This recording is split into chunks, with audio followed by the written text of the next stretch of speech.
watching you. They were watching. Yeah. Well, Yeah. and you had never met the couple. No. But you said that the love between Harry and Meghan was palpable in the room. What do you mean by that? If you looked, and you could see it, how they looked at each other, and you could tell these two people actually love each other. And, I mean, you could just see it. And I became really aware that, you know what, the love they have for each other is what brought all the various worlds together, that crossed all the boundaries of our differences. That love did it. And so it was really clear. Wow. And they selected the scripture passage. I didn't select that. And they put the Song of Solomon from the Hebrew scriptures right in the Bible, which is love poetry. Right. And literally in the passage that they selected was when the woman in the poetry actually realizes that their love that they're experiencing is part of a greater love. And that's pointing in the direction of the God who's the source of all this love. And that was, they had preached the sermon before I ever opened my mouth. Wow. Wow. Yeah. They had a little floor plan for you. Yeah. You know, Bishop Curry, 2 billion people watched your sermon worldwide. When Bishop Michael Curry remembers that day in May 2018, it's not the crowds or the grandeur that come to mind. It's the look between Harry and Meghan.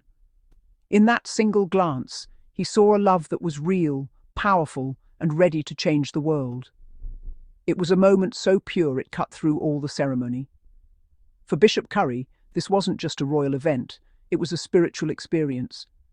He spent his life preaching about love's power to heal and unite, and here it was, alive before him. 2 souls, transcending titles and expectations, connecting in a way that couldn't be faked. While the world watched a royal wedding, Bishop Curry witnessed a sacred union. That look wasn't for the cameras. It was a silent promise between 2 people ready to face the world together. This authenticity became the anchor for the sermon he was about to deliver. Before the titles and traditions, there were just Harry and Meghan. Their love story was the reason everyone had gathered, and Bishop Curry made sure no one forgot that.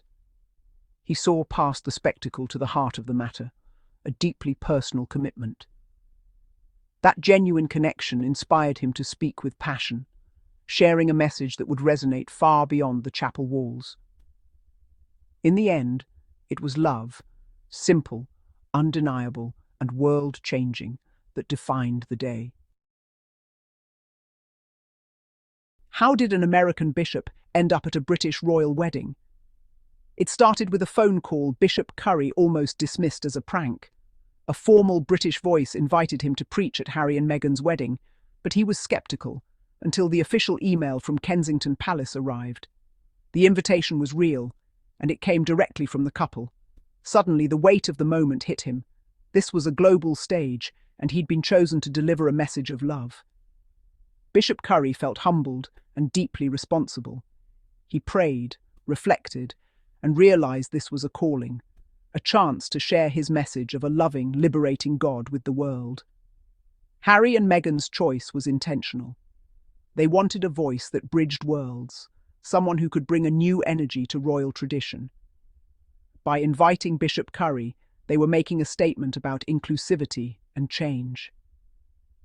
His presence was a symbol of their desire to build a future different from the past. The invitation itself was a message. This wedding would be about more than tradition. For Bishop Curry, it was the start of an unforgettable journey. He accepted, knowing the moment was bigger than himself. And so, a new chapter began, not just for him, but for the royal family. Why Bishop Curry? Harry and Meghan wanted authenticity. Meghan had seen his sermons online, his passion, his focus on love as a force for justice. They needed someone who spoke from the heart, not just from tradition. By choosing Bishop Curry, they signalled a break from royal formality, weaving the Black Church tradition into the monarchy. It was a bold, conscious decision to make their wedding a moment of cultural fusion and inclusivity. In Bishop Curry, they found a preacher whose very presence symbolised the change they hoped to inspire. From the front of the chapel, Bishop Curry saw the truth of Harry and Meghan's bond, genuine friendship and devotion, not just royal duty. Their small smiles, whispered words, and hand-holding were real, not for show. In that sacred space, they were simply Harry and Meghan, soulmates making a commitment before God. Their love created a bubble of intimacy amidst the grandeur. Bishop Curry felt privileged to witness a truly holy moment. Their connection was the real centerpiece, making the wedding feel heartfelt, not just ceremonial.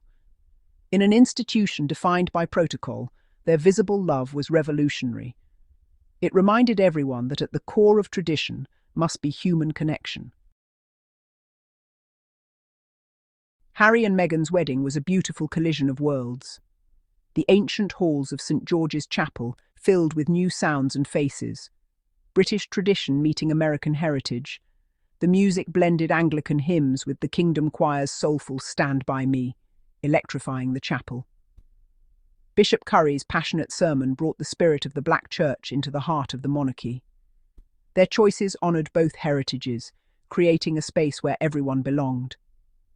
The ceremony became a living example of unity, two worlds coming together in love, not conflict.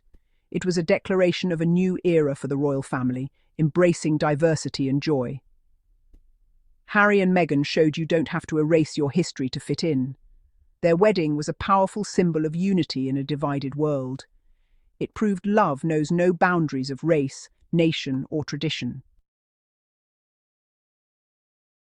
Harry and Meghan's love became a symbol for millions, a beacon of hope that even the oldest institutions can evolve. By marrying Meghan, Harry made a statement. Love and connection matter more than tradition. Their union broke barriers and inspired young women of colour worldwide.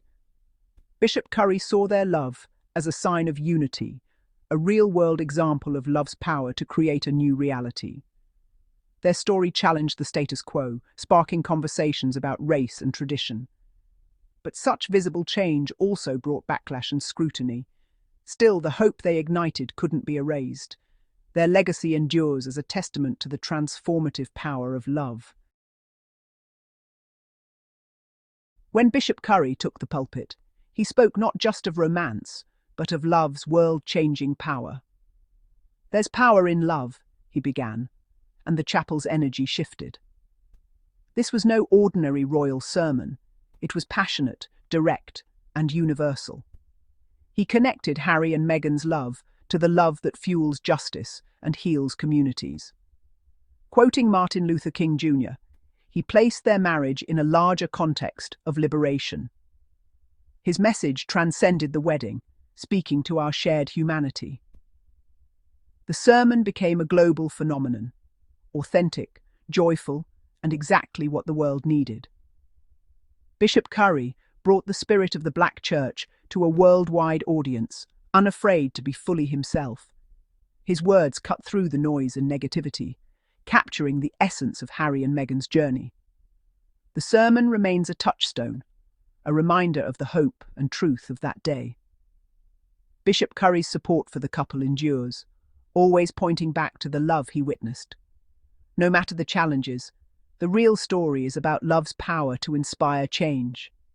That message still resonates, reminding us all of what truly matters.